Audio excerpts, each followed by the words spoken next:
High, আবারও এসে গেছি আরেকটি নতুন ব্লগ নিয়ে। তো তোমরা সবাই কেমন আছো? আশা করছি যে সকলেই ভালো আছো, আর আমিও ভালো আছি। তো আজকে ব্লগটা শুরু করছি। এখন সকাল সকাল ব্লগটা শুরু করছি। তো আমি প্রথমেই ঝাঁটা হাতে নিয়ে উঠে গেছি, কারণ ঝাড় দিতে হবে। ঝাড় নোংরা হয়ে গেছে।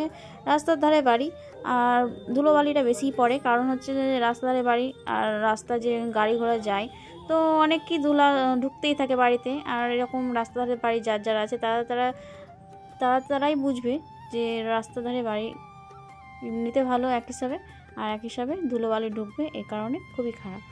তো দেখো আমার ঝাড় দিয়ে দিলাম। তারপর ঝাড় দেওয়ার পরে আমি এখানে ঘরটা মুছে নিচ্ছি। আর দেখো আমি ঘরটা মুছে পরিষ্কার করে মুছছি কোনাকুনি। আর দেখো দেওয়ালটাও মুছে নিচ্ছি। দেওয়ালটাও ধুলো ধুলো হয়ে যাচ্ছে, কিন্তু আমি পরিষ্কার করছি। পরিষ্কার কিন্তু বেশিক্ষণ থাকবে না, খুব হয়তো 1 ঘন্টা থাকবে। 1 ঘন্টা পর আবার ধুলো ঢুকতে থাকে। তো এইভাবেই আমি পরিষ্কার করছি। তো আমি ঘর দোরগুলো মুছে করে নিই, তোমরা দেখতে থাকো। আর আজকে হচ্ছে আজকের দিনটা হচ্ছে শুক্রবার। আর শুক্রবার সকালে এখানে ঘরটা মুছে নিচ্ছি। আর এখানে দেখো টেবিলের তলে অনেকটা ঝুল হয়ে গেছে, তো আমি ঝুলটা মুছে নিলাম। সবসময় মোছা হয় না, তো এখানে আমি একটু হালকা করে মুছে নিলাম। তো একদিন পরিষ্কার করতে হবে টেবিলে অনেক ঝুল জমে আছে। তো আমি একটু সামনেখানে ঝুলটা ছিল, তাই আমি ওই মোছা জিনিসটা দিয়ে ধরে নিলাম। তো আমি এখানে মুছে টুছে নিই, তো তোমরা দেখতে থাকো।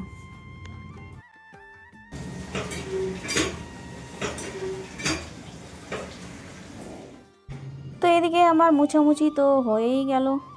আর দেখো এদিকটা মুছে নিলাম, বারান্দাটা তো মুছে নিলাম, প্রায় 1 ঘন্টার মতো থাকবে। আর ওদিকে দেখো আমার চেয়ারে কিন্তু অনেকটাই জামা কাপড় আছে, পাড়া লাগা, কিন্তু গোছানো মানে হয়নি, গোছাবো পরে। তো এটা হচ্ছে শুক্রবার ব্লগটা শুরু করেছিলাম, কিন্তু শুক্রবার আর ব্লগটা কমপ্লিট করে আর শেষ করা হয়নি। তো তারপরের দিন হচ্ছে শনিবার। তো শনিবার আবার ব্লগটা স্টার্ট করলাম। তো আমি শনিবার ঘুম থেকে উঠেই আবার বিছানাটা গুছিয়ে নিচ্ছি। তো প্রথমে মুখ ধুয়ে নিয়েছি, মুখ ধুয়ে চাটা খেয়ে নিয়েছি, আর বাড়ির কাজগুলো একটু করে নিয়েছি। তারপরে আমি ঘরে চলে এসেছি, বিছানাটা একটু পরিষ্কার করে নিচ্ছি। আর বিছানার চাদরটা অনেকটা একটু ময়লা হয়ে গেছিলো, তার জন্য আমি তুলে নিলাম। আর বিছানাটা একটু ঝেড়ে নিচ্ছি। রাস্তা ধারে বাড়ি, একটু তো ধুলো ঢুকছেই, তো আমি এখানে বিছানাটা ভালো করে ঝাড় দিয়ে নিচ্ছি। তো বিছানাটা ভালো করে পরিষ্কার করে নিলাম। তারপরে আমি এখানে বিছানার চাদরটা পেরে নিচ্ছি। তো আমি বিছানার চাদরটা পেরে নিই, তো তোমরা দেখতে থাকো।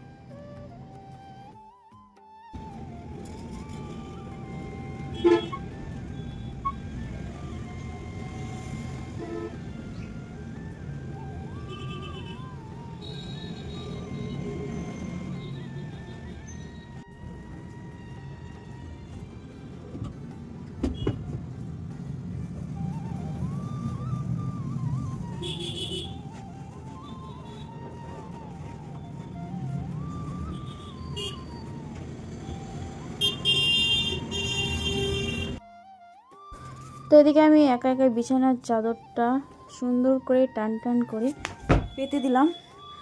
আর এদিকে দেখো বালিশ টালিশগুলো নিচে রাখা আছে।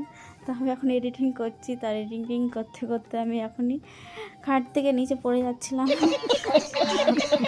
করতে পারছিলাম। তো যাই হোক, আমি এডিটিংটা শুরু করি আবার। তো আমার এখানে বিছানাটা গুছিয়ে নিলাম, আর বিছানাটা পাতা হয়ে গেল। আর বিছানার বালিশ টালিশগুলো সব নিচে আমি রেখে দিয়েছিলাম। তো নিচ থেকে তুলে ভালো করে, এখন শীতের দিন, আর বিছানার চাদর, গায়ে দেওয়ার চাদর সব ভালো করে গুছিয়ে নিলাম। আর এখানে ব্ল্যাঙ্কেটটা ভালো করে সুন্দর করে গুছিয়ে রেখে দিলাম। আর দেখো এখানে পেতে দিলাম। তো কেমন লাগছে অবশ্যই কমেন্ট করো। তারপর আমি এখানে যে বিছানার চাদরটা পাতা ছিল সেটা তো পরিষ্কার করতে হবে, তার জন্য আমি এখন বাইরে নিয়ে যাচ্ছি, তলায় রেখে দিলাম, কারণ এটা সার্ফে ভিজাতে হবে। তারপরে ওটা আমি কলতলায় রেখে দিলাম। আর এখানে সকালের জলখাবারের জন্য এখানে মা ভাত বসিয়ে দিয়েছিল প্রেশার কুকারে, আর বলে গেছিলো যে ভাতটা দেখিস। তো এখানে দেখছি ভাতটা হয়ে গেছে, কিন্তু এখানে একটু খুবই ঝরঝরে হয়ে আছে। তার জন্য আমি একটু জল দিয়ে দেবো, আর জল দিয়ে একটু ঠিকঠাক করে নেব, তাহলে ভাতটা ভালো লাগবে। কারণ হচ্ছে একটু সকালকার ভাত বেশি শক্ত হয়ে গেলে খেতে ভালো লাগবে না। তার জন্য এখানে আলু সিদ্ধ ভাত করতে দিয়েছিল, তো আমি এখানে ভালো করে আর একটু জল দিয়ে দিলাম, দিয়ে আর প্রেসার কুকারের মুখটা লাগিয়ে নিচ্ছি। তো ভাতটা একটু হবে বলে আমি আবার প্রেসার কুকারের মুখটা লাগিয়ে আমি আর একটা সিটি মেরে নেব।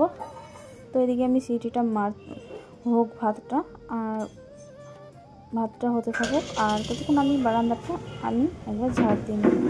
তো এদিকে আমি ঝাড় দিয়ে নিচ্ছি। তো তো এখানে দেখো আমি জল গরম করতে বসিয়েছি, বিছানার চাদরটা পরিষ্কার করবো, তার হালকা করে জল গরম করবো। তার হালকা করে জল গরম করে যদি পরিষ্কার করা হয় তো তাড়াতাড়ি ময়লাটা উঠে যাবে, তো কাচতে অনেকটা সুবিধা হবে। তার জন্য আমি একটু হালকা করে গরম জল করে নিচ্ছি।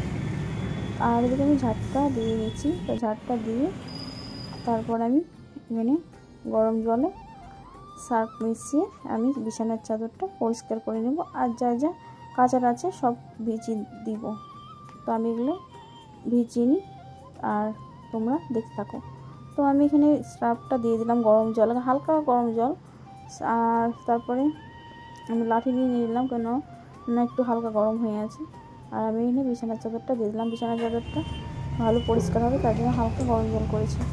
তো আমি এখানে বিছানার চাদরটা ভিজিয়ে নিই, আর বিছানার চাদর ভিজাবো, আর যা যা ভিজার সেগুলো ভিজিয়ে কেচে নেবো। তার জন্য আমি এখানে ভিজিয়ে রেখে দিলাম, তো তোমরা দেখতে থাকো।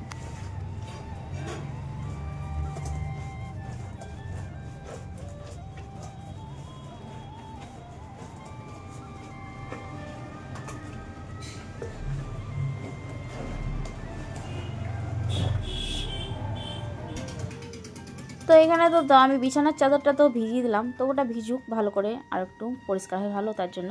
তো আর এখানে আলু সিদ্ধ ভাতটা আমি বসিয়ে দিয়েছিলাম, আর এসে দেখি যে আলু সিদ্ধ ভাতটা প্রায় হয়েই গেছে। তো দেখো কত সুন্দর প্রেসার কুকারের আলু সিদ্ধ ভাত।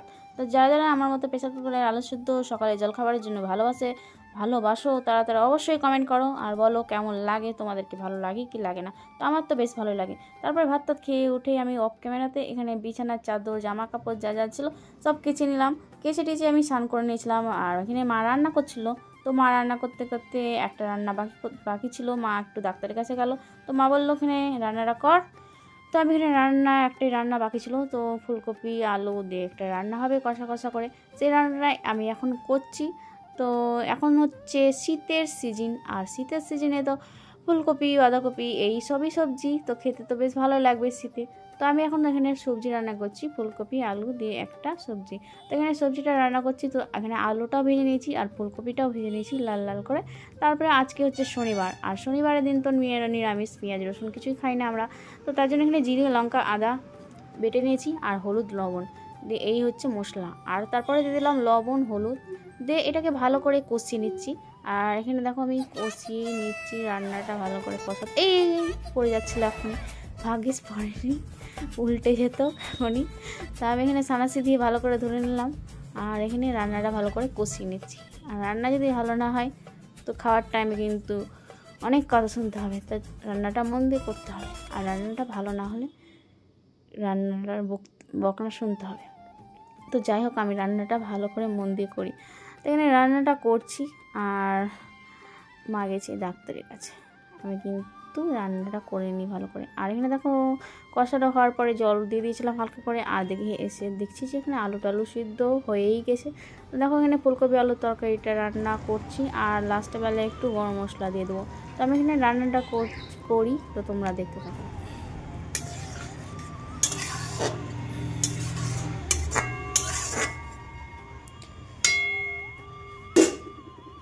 তো দেখো আমার এখানে ফুলকপি আলুর সবজিটা রান্না হয়ে গেছে, ভালো করে সুন্দর করে গরম মশলা দিয়ে রান্না করে নিয়েছি। তারপরে করেই আমি খেতে বসে পড়েছি।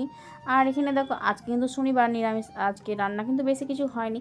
আজকে দেখো ফুলকপি করেছি কষা কষা করে, আলু করেছি, আর করেছি ছুটি পোস্ত, আর কিছু আজ হয়নি। তো যাই হোক আমি এই দুটো রান্নাটাই করে আজকে কিন্তু মা ছিল না, আর অনেকটাই সাপ ভিজিয়েছিলাম, আর সাপটা কাচার জন্য রান্না করা হয়নি। আর এখানে দেখো ভাই খেতে বসে পড়েছে, আর মাও খেতে বসে পড়েছে, মাও চলে এসেছে, তারপরে আমিও এখানে খেতে বসে পড়েছি। আর এখানে দেখো ফুলকপি আলুর সবজিটা কিন্তু খেতে খুবই সুন্দর হয়েছিল। তো তারপরে এখন হচ্ছে সন্ধেবেলা, আর আমি এখানে দেখো SIR এর ফর্ম ফিল আপ করছি। তো এখানে ফর্ম ফিল আপ করছি আস্তে আস্তে, ভুল টুল হয়ে গেলে কিন্তু খুবই মুশকিলে পড়ে যাব, তার জন্য আস্তে আস্তে আমি এখানে SIR এর ফর্ম ফিল আপটা শুরু করে দিয়েছি। তো আমি এখানে ফর্ম ফিল আপ করছি। আর কারা কারা SIR ফর্ম ফিল আপ এখনও জমা দিয়ে দিয়েছে, হয়তো আমার এখনও জমা দেওয়া হয়নি, তো আজকে জমা দেবো, তার জন্য আজকে ফর্ম ফিল আপটা শুরু করে দিয়েছি।